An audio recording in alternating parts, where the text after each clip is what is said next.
Allowing apps to take full control of your audio device on Windows 11 can reduce latency, which is helpful for gaming or music production.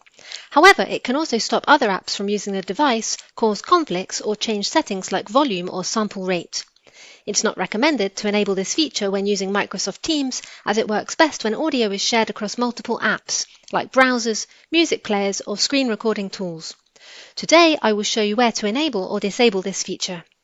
So to do this, right-click on your sound icon in the taskbar, then click on Sound Settings. Scroll down and click on More Sound Settings. Double-click on your audio device in the list, then click on Advanced. You can now enable or disable Allow applications to take exclusive control of this device. I'll disable it as I'm only using my device for Teams and not for gaming or music production. Now click Apply. All done. If you have any questions, please leave a comment below the video.